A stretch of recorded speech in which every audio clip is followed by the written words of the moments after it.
ゆっくり解説。男の美学が爆発。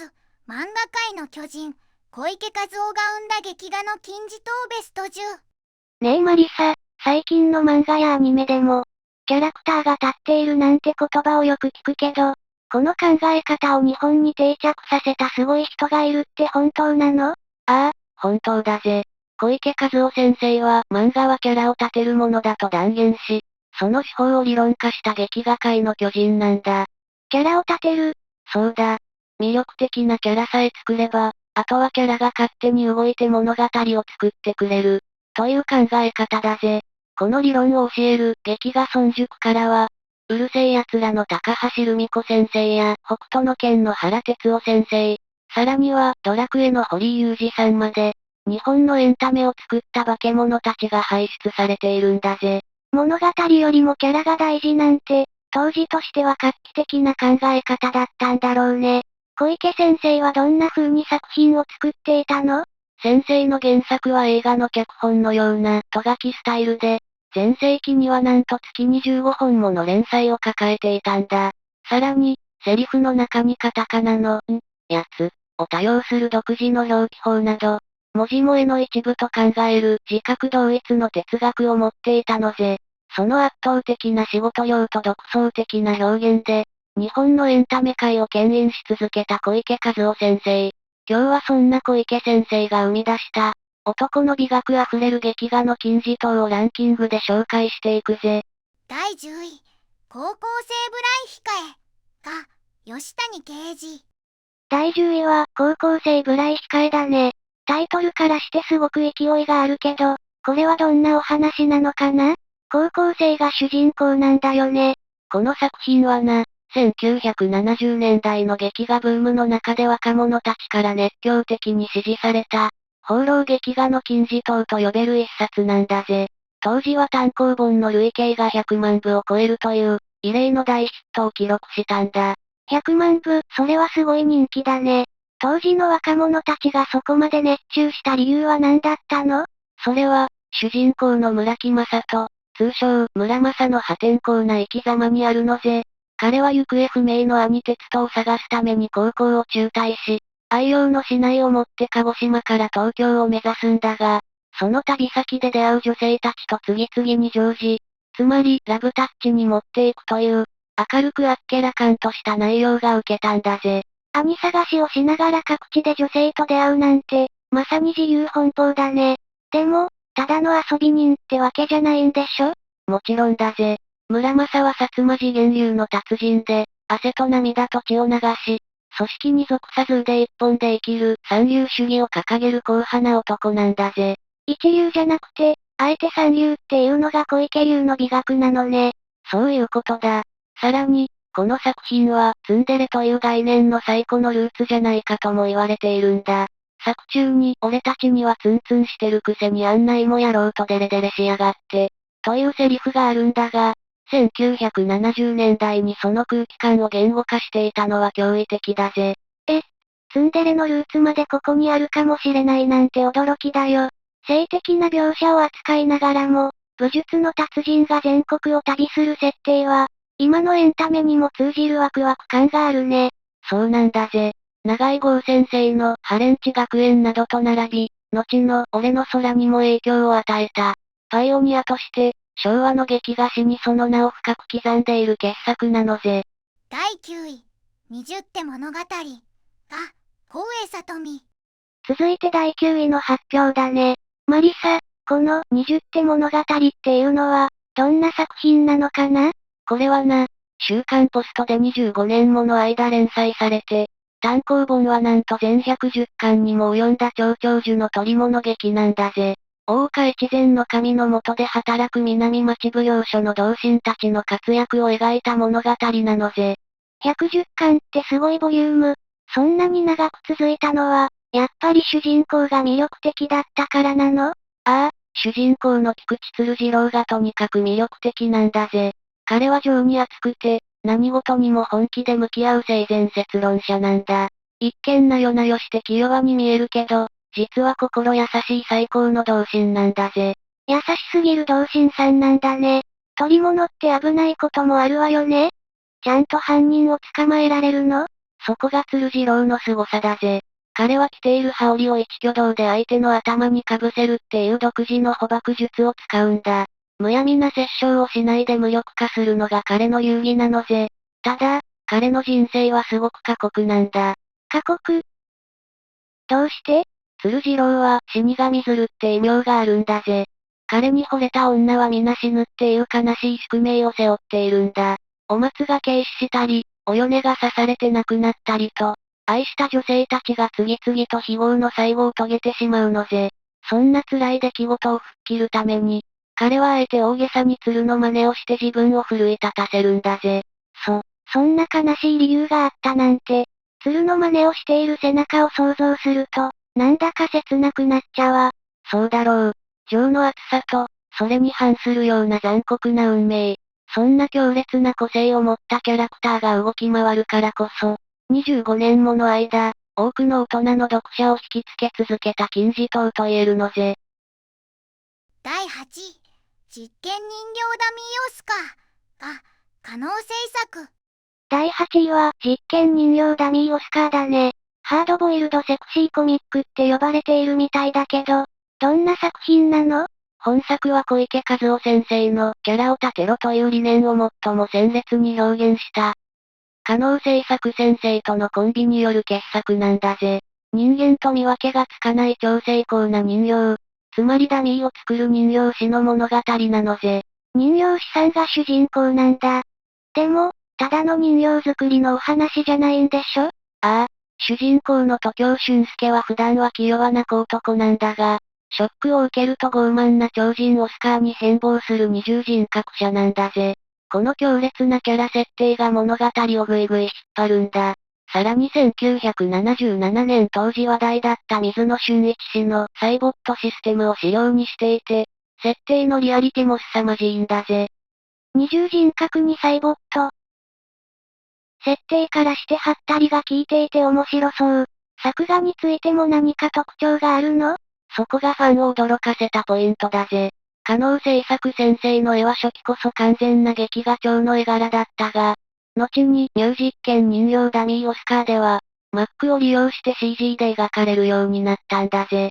漫画の作画に CG を導入した最初期の漫画家の一人として、技術的にも超先駆的だったのぜ。劇画の重厚さとデジタル技術が合体していたんだね。ドイツ語風のルビを振る言葉遊びなんかも小池先生らしいこだわりを感じるわ。その通りだぜ。勃起をエレクチオンと読ませるような独創的な表現や、過激なエロと重厚なドラマの絶妙な塩梅が最高なんだ。放浪の末に東京が本来の人格を取り戻していく構成は、キャラを重んじる小池劇画の真骨頂と言えるのぜ。第7位、オークションハウスが可能制作。第7位はオークションハウスだね。オークションって言うと、なんだか華やかなイメージがあるけど、どんな物語なのかな？華やかさの裏側に潜むドロドロとした復讐劇が魅力なんだぜ。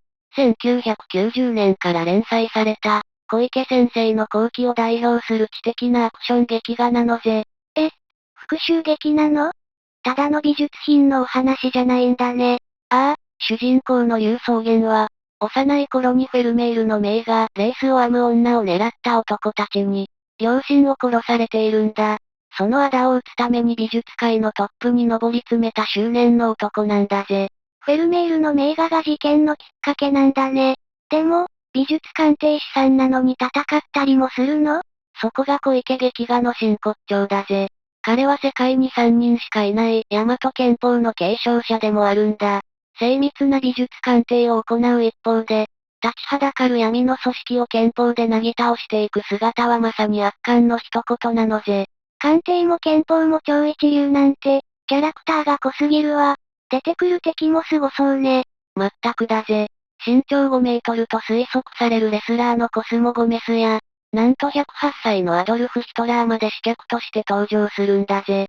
美術史の深い知識と、そんな奇想天外な強敵との死闘が絶妙に融合しているのぜ。5メートルのレスラーに108歳のヒトラー。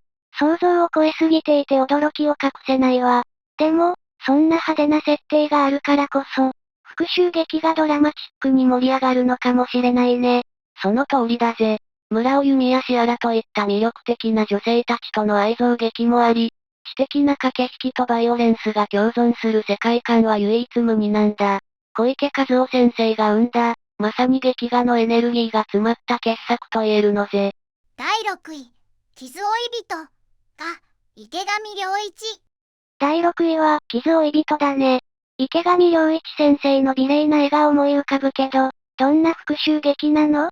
これはな、モンテクリスト博を意識して描かれた、小池池上コンビによる復讐劇の最高峰なんだぜ。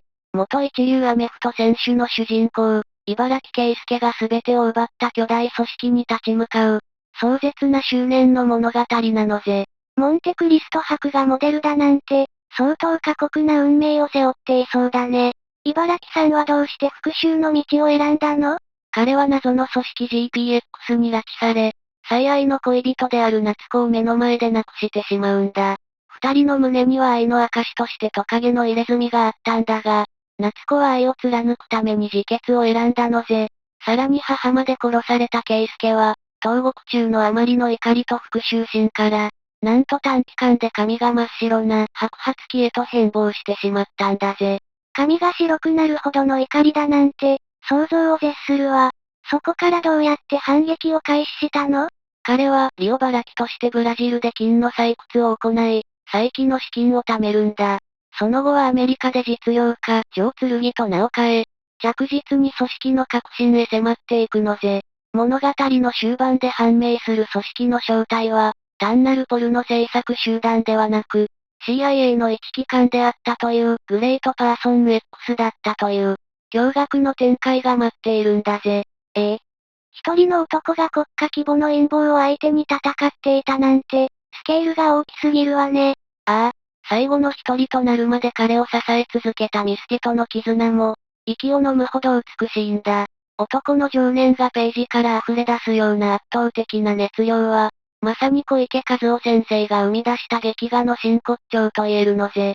第5位、首切り朝が小島豪石。第5位は、首切り朝ね。タイトルからして死刑執行人のお話みたいだけど、なんだか重々しい雰囲気を感じるわ。その通りだぜ。本作は、子連れ狼と同じ小池小島コンビによる傑作で、講義お試し役の三代目山田朝右衛門、通称、首切り朝を、主人公にした重厚な時代劇劇画なのぜ。死刑執行人が主人公なんて珍しいわね。彼はどんな人物として描かれているの？朝右衛門は、いかなる時も愛刀、鬼包丁の切っ先が揺るがないほど、鍛え上げられた、東大一の腕前を持つ傑物なんだ。だが本作の主眼は、単なる処刑ではなく、首を切られる側の町人たちがなぜ罪を犯したのかという、その背景にある人間ドラマに置かれているのが特徴なのぜ。執行する側から、死にゆく人たちのドラマを見つめているのね。だからこそ深く心に刺さるのかも。ああ、畳取りの名手である坂根笠次郎や、朝右衛門の養女となった新子といった魅力的な人物も登場して、物語をより豊かにしているんだ。海外でも、サムライエクスキューショナーとして絶賛されていて、かつては実相寺昭夫監督による ATG 映画化の企画もあったほどの、まさに時代劇劇画の名作なのぜ。海外のファンにも認められているなんて、人間の普遍的なドラマを描いている証拠だね。小池先生の脚本力らが光る一冊だわ。まったくだぜ。ただ残酷なだけでなく、江戸に生きる人々の情念や社会の不条理を鋭く描き出したこの作品は、今読み返しても震えるほどの完成度を誇る金字塔と言えるのぜ。第4位、御用騎馬が神田武史。第4位は、御用騎馬だね。これも時代劇劇画の傑作だって聞いたけど、どんな主人公が登場するのかしら？第4位は、神田武史先生が作画を担当した、鳥物時代劇の異色作、御用騎馬だぜ。この作品の主人公である伊丹半蔵は、己の正義を貫くためなら手段を選ばない、カミソリ半蔵の異名にふさわしい究極のダークヒーローなんだぜ。カミソリ半蔵。名前からして切れ味がすごそうね。でも、普通の同心とは何が違うの？普通の時代劇と一線を画すのは、彼が武力だけで解決するんじゃなく、相手の弱みを握って巨悪を追い詰める点だな。特に有名なのが、己の男の武器を米俵に突き立てて鍛え上げるという、正気の沙汰とは思えない修行シーンだぜ。ちょっと待って、何を鍛えてるのよ。文字通り男の象徴だ。彼はそれを武器に、女から情報を引き出す座禅転がしという、独自の術まで持っているんだぜ。現代のコンプライアンスをパワーでねじ伏せるようなこの執念こそが、カミソリ半蔵の真骨頂なのぜ。米俵で鍛えるなんて。その執念に圧倒されちゃうわ。武器なんかも独特なものを使っていたのかしら？ああ、竹内流古具足術を極めた彼は、鎖奮闘を仕込んだ特殊な実手や、トゲのついたあられ鉄剣というメリケンサック風の武器を使いこなすんだ。実写映画では勝新太郎が主演を務め、小池劇画の毒と花を見事に体現したのぜ。宿敵である南町奉行の鳥居陽蔵との、仲間を皆殺しにされるほどの壮絶な死闘は、まさに伝説と言えるぜ。仲間を失っても巨悪に挑み続ける姿は、まさに男の美学だね。でも、その過激さが今のコンプライアンスじゃ考えられない熱量を感じるわ。まったくだぜ。ただ悪を切るだけでなく、権力の闇に自ら踏み込んで正義を突きつける半蔵の生き様は、小池和夫先生が生み出したキャラクターの中でも、特に尖った輝きを放っている傑作なのぜ。ぜひ、勝新太郎主演の実写映画も見てほしいぜ。第3位、クライング・フリーマンが池上良一。第3位は、クライング・フリーマンだね。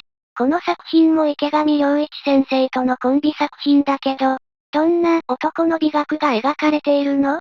この作品はな、小池先生のキャラクター言論から生まれた。人を殺して涙を流すナイーブな暗殺者という、あまりに強烈なコンセプトが世界を震撼させた傑作なんだぜ。暗殺者なのに涙を流すの？なんだか悲しい宿命を感じるわね。